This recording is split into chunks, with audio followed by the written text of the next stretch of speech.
जय हिंद दोस्तों। Teacher educator classes में आपका स्वागत है। एक बार पुनः बीएड थर्ड सेमेस्टर के अनिवार्य paper principle and method of teaching शिक्षण के सिद्धांत एवं विधियां के अंतर्गत हम लोग एमसीक्यू प्रश्नों को जान रहे थे, जिसके अंतर्गत हमने यूनिट प्रथम यूनिट सेकंड के कुछ महत्वपूर्ण एमसीक्यू प्रश्नों को जाना और हम लोग एमसीक्यू यानी यूनिट थर्ड के देख रहे थे। तो आइए उसी को आगे बढ़ाते हुए यूनिट थर्ड के एमसीक्यू को जानते हैं। आइए आज शुरू करते हैं आज का पहला प्रश्न। आज का पहला जो प्रश्न है शैक्षिक उद्देश्यों के ज्ञानात्मक पक्ष से संबंधित है। यानी जो शैक्षिक उद्देश्यों का ज्ञानात्मक पक्ष से संबंधित है वो क्या है? अनुक्रिया, मूल्यांकन, अनुकरण या ये सभी। तो इसका सही उत्तर है ऑप्शन नंबर बी, मूल्यांकन। अगला प्रश्न आता है प्रश्न का रूप होता है। निम्नलिखित में से प्रश्न का कौन सा रूप होता है? कितने रूप हैं? कौन कौन से जो ऑप्शन दिए गए हैं? प्रस्तावना प्रश्न, विकासात्मक प्रश्न, पुनरावृत्ति प्रश्न या ये सभी। तो प्रश्न के सभी रूप होते हैं। प्रस्तावना प्रश्न भी होता है, विकासात्मक प्रश्न होता है और पुनरावृत्ति प्रश्न होता है। तो इसका सही उत्तर है ऑप्शन नंबर डी, ये सभी। अगला प्रश्न आता है कि शिक्षण अवयव के प्रकार होते हैं। शिक्षण अवयव के प्रकार होते हैं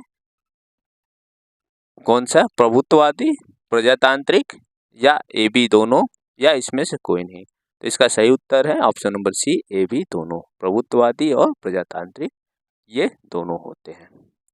अगला प्रश्न आता है प्रजातांत्रिक ढंग का शिक्षण अवयव है।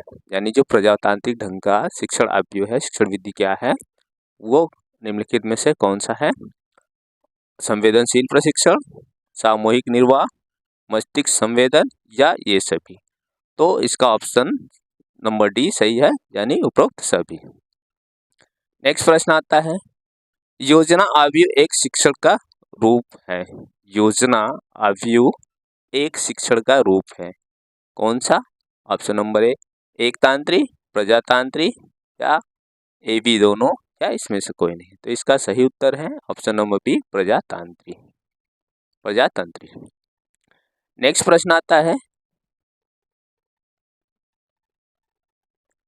खोज अवयव का विकास किसने किया? यानी खोज विधि, खोज अवयव जो प्रवृत्ति है उसका विकास किसने किया?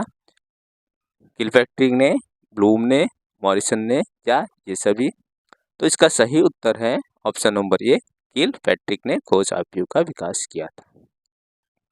नेक्स्ट प्रश्न आता है स्वामित्व अधिगम अवयव के प्रवर्तक है। स्वामित्व अधिगम अवयव के प्रवर्तक है B S Bloom, J S Bruner, Herbert Spencer या आई के डेविस।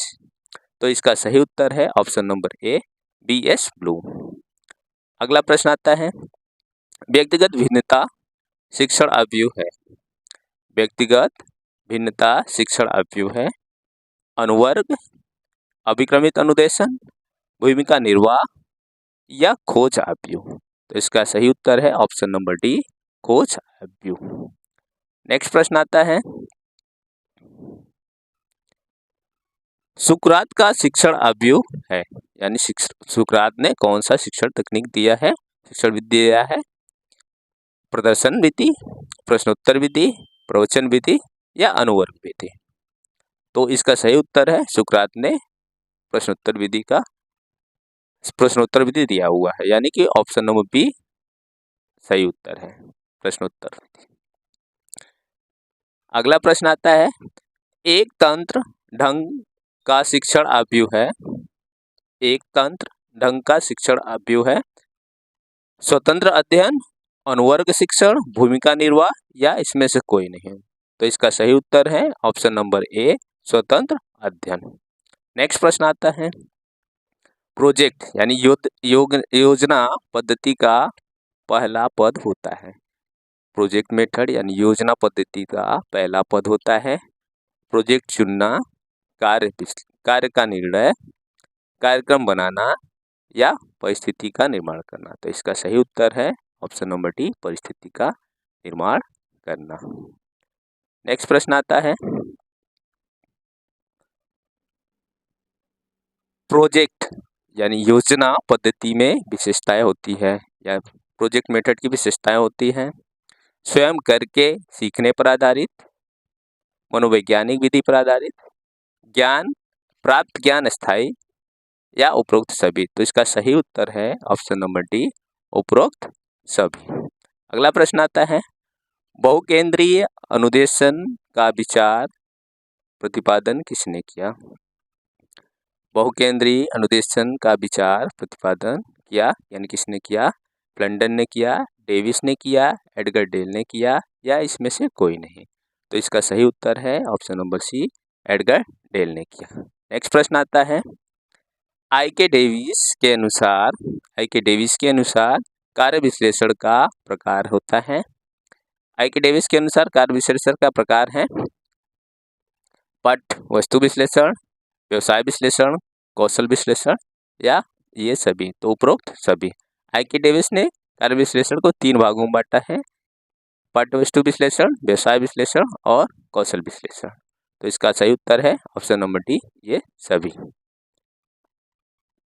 अगला प्रश्न आता है, बहुमाध्यम उपागम के आयाम है। बहुमाध्यम उपागम के आयाम है पाठ्यवस्तु ग्राफ, चलचित्र वीडियो, आंकड़े या ऑडियो या उपरोक्त सभी। तो ये सभी बहुमाध्यम के उपागम है। उपरोक्त ऑप्शन नंबर डी सही है, इसका सही उत्तर। तो आज हम लोगों ने कुछ महत्वपूर्ण प्रश्नों को जाना। नेक्स्ट वीडियो में इसके आगे के प्रश्नों को जानेंगे। इस चैनल पे आप नए हैं, लाइक करें, सब्सक्राइब करें। धन्यवाद।